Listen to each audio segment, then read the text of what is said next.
نبدأ الحلقة بسم الله. فريقك في خطر يا ملك، انزل بالانترو يا حدوته.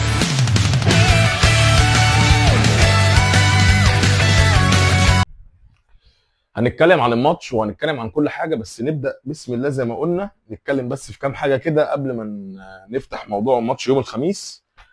أول حاجة كنت عايز أتكلم عليها في ماتش الأهلي وإنتر ميامي. كنت متوقع زي ما قلت يعني دخول في الماتش بشكل فشيخ، وهنخش نكسر الملعب على فريق انتر ميامي، لان زي ما انا قلت هم فرقه مفيش، يعني هم بنتكلم على فرقه في اول الشوط احنا شفنا 4-5 زي ما انا قلت. يعني انا قلت في الفيديو اللي فات الفرقه دي تشيل 4-5 ومرتاح. بس انت اللي عندك او دايما اللعيب الافريقي او اللعيب دايما المصري بالاخص عنده حته اللي هو ايه، مش مصدق ان هو ممكن يكسب الفرقه دي. ما عندوش الحته زي اللعيبه بتاعت امريكا اللاتينيه بينزل ياكل الملعب، ملوش دعوه بقى باسم الفرقه اللي بيقابلها او اللعيبه اللي قدامه.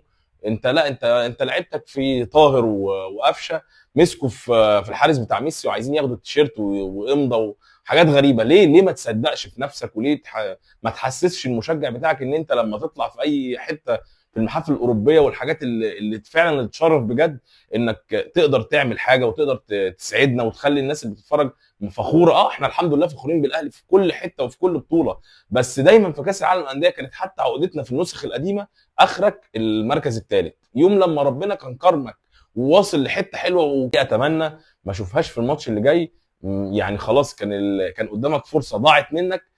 دايما بتحط نفسك في الحته الصعبه، في الحته الضيقه، اللي هو هنيجي في اخر البطوله بعد دور المجموعات هنجيب صوره كده لتريزيجيه وهو بيضيع ضربه الجزاء ونخليها ابيض واسود ونقعد نعيط ونغني ظلموه. طب وليه؟ ليه ما كان معاك من البدايه؟ المهم خلاص الحمد لله زي ما قلنا اللي فات مات، بس دول كانوا كلمتين اللي كان لازم يطلعوا من بعد الماتش. وكنت انا يوم الماتش بسبب 2 لعيبه هنتكلم، هم كاتب اسمهم بس، يعني انا كاتب اسمهم مش كاتب جنبهم حاجه. انا هطلع اتكلم عليهم ايه من نفسي، ولا هغلط في حد ولا هجيب في سيره اهل حد ولا اي حاجه، بس هتكلم من ناحيه فنيه بسيطه جدا. حسين الشحات ومحمد مجدي عفشه. يعني حسين الشحات، نرمي بقى الورقه دي الكشكول ده على جنب. حسين الشحات انت يا باشا كنت في يوم من الايام او فتره من الفترات كنت نجم وباك رايت تمام ووينج رايت تمام ورجليك طرشه ونجم في كاس العالم للانديه على مدار الكام سنه اللي فاتوا. بس في اخر سنتين انت يا باشا بتجدد، بتمضي، تقفش الكاشات وبارك الله فيما رزق. انا كده مرضي يا باشا. يا جدع يا جدع، ده انت في هجمه العالم كله، الاهلاويه كلهم، مش هقول لك العالم كله، الناس وهي بتتفرج، ده سبيد نفسه لهبل بتاع اليوتيوب باصي باصي باصي باصي، يعني لمسه لطاهر محمد طاهر خلتنا يا جدع نشد في شعرنا. البطوله جايب فتنس كوتش معاك عشان يظبط الحته البدنيه عندك، ولا الدموع ماشي في الملعب بتشد في رمل. اللي عندنا البني ادم الثاني اللي هو بيضحك على نفسه وبيضحك علينا فاكر ان هو لسه نجم. يا باشا انت كان ليك فتره وليك مده معينه، وفتره القاضيه على دماغنا من فوق، وعملت لنا بص حاجات كتيره تفرحنا ومبسوطين باللي انت عملته. بس كل واحد ليك حته في الملعب بتبقى خلاص انت الليميت بتاعك وقف. انت الحته اللي جوه دي خلاص شطبت، بتبقى واقف عند حته معينه مش عارف تروح للي بعدك. كل اللي حواليك من اللعيبه عمالين يتطوروا في تطورات من ناحيه بدنيه ومن ناحيه ومن ناحيه بدنيه ومن ناحيه جسمانيه ومن ناحيه تكتيكيه وحاجات كتير عندك. خش في الماتش بتاع بالميراس بسم الله الرحمن الرحيم. القلم الفرنساوي جيسوي لاماليزو طاهر محمد طاهر، ربنا يستر ربنا يستر. بالميراس يا جماعه فرقه محترمه جدا، فرقه شرسه في الملعب. لا هم مش محترمين، هم قلات الادب، انا اسف. فرقه سفله تمام. كله كان متوقع بورتو بس انا يعني ان انا قرايتي للفرق والكلام ده، لا بالميراس انا كنت عارف ان هي الاقوى، وبالاخص من الناحيه الدفاعيه بتاعتهم قويه جدا. والناحيه الهجوميه بقى ده اللي انا اكتشفته اكتر واكتر جوه الماتش بتاع بورتو. فرقه من النواحي البدنيه عاليه جدا.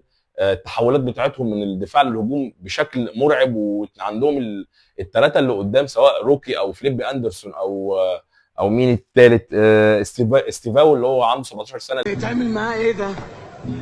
ارفعه بايدك في الهواء ولفه ويرميه على الارض. بصلاة النبي. اللي مدحت شلبي قرفنا بيه اللي رايح تشيلسي يا جماعه ب 37 مليون يورو.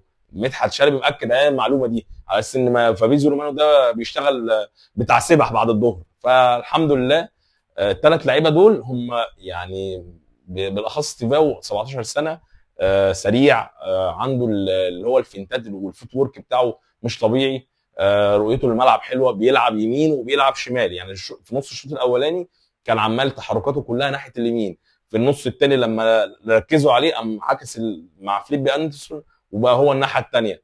الفرقه عندهم واد في نص الملعب اسمه ريتشارد ريوس رقم 8، واد بشعر كده وصابغ اصفر في ابيض، وحاجه قله ادب، واد سافل في نص الملعب، يعني التحام 10 على 10، استخلاص للكوره 10 على 10.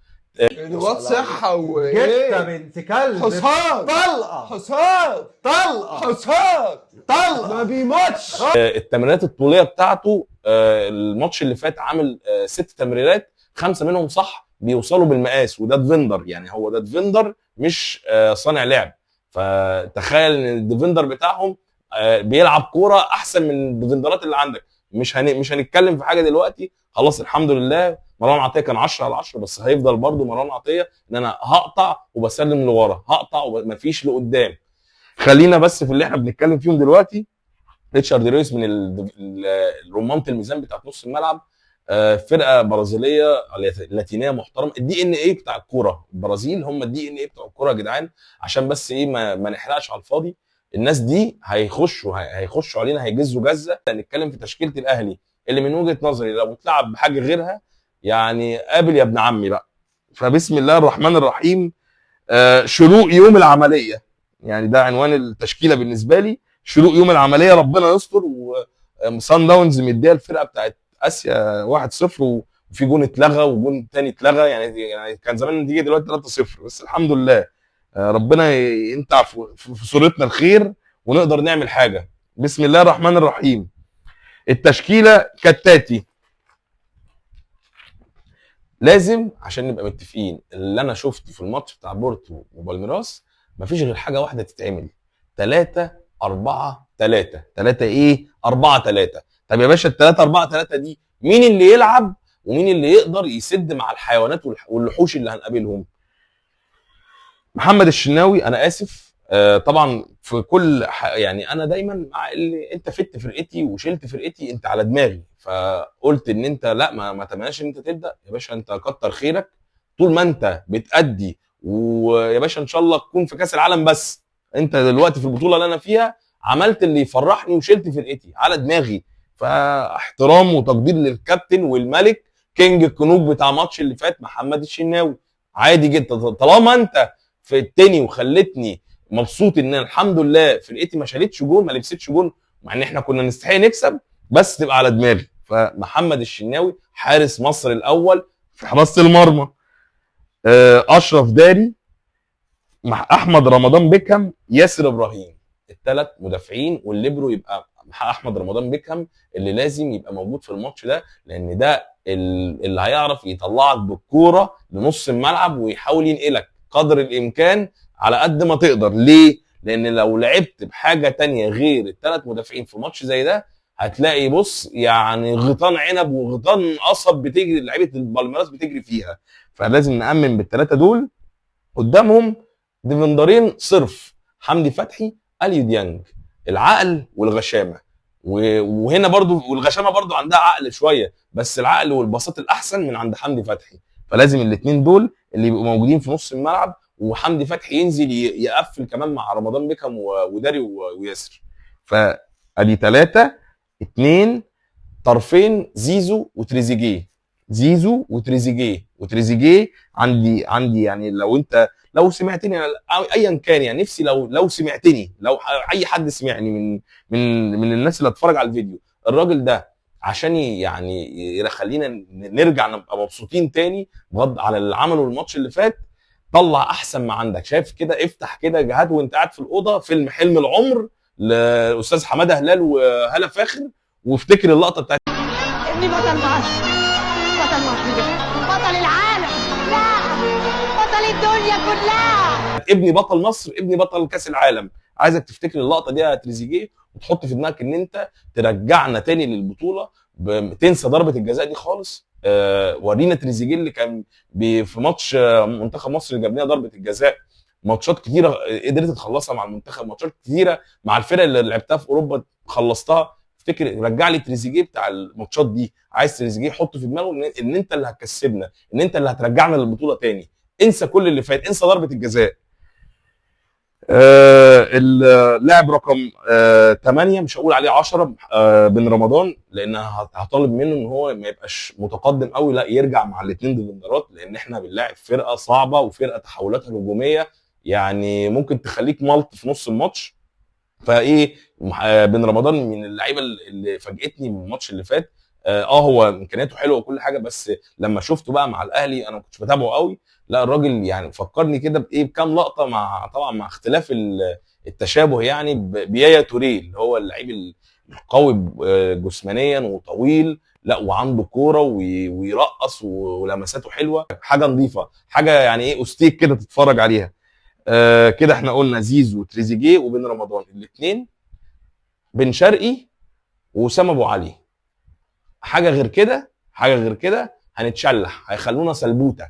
فيعني ايه، اتمنى ريبيرو يكون فعلا قرا الماتش كويس وقدر ان هو يوصل للتشكيله اللي هتفيدنا في الماتش ده. واتوقع ان يعني اللي انا قلته ما فيش احسن من كده. 3 4 3 4 1 2 3 4 1 2 مش عايز منك اكتر من كده. والاربعه اللي في نص الملعب مع الواحد ينزلوا يشيلوا الدنيا مع الدفاع شويه، عشان الموضوع هيبقى صعب مع فرق السرعات اللي ما بين لعيبه بالميراس ومدافعين الاهلي. فربنا يستر ويكرم ان شاء الله. كده انا خلصت. بس دي كانت حلقتنا النهارده في الملعب ولع. قبل ما اقفل الفيديو، اشتراك بص يا باشا، في اشتراك تحت، دوس عليه، اشترك في القناه عشان اقدر اكمل كده، وابقى يعني عندي حافز ان انا اقدر اكمل واطلع فيديوهات اكتر وفيديوهات احسن كمان. وعجبتك الحلقه ظروفنا اللايك المتين. اشوفكم الحلقه الجايه ان شاء الله بعد ماتش بالميراس او قبل ماتش بورتو. وان شاء الله نكسب الماتش يوم الخميس اللي جاي. اشوفكم الحلقه الجايه في الملعب ولع. سلام.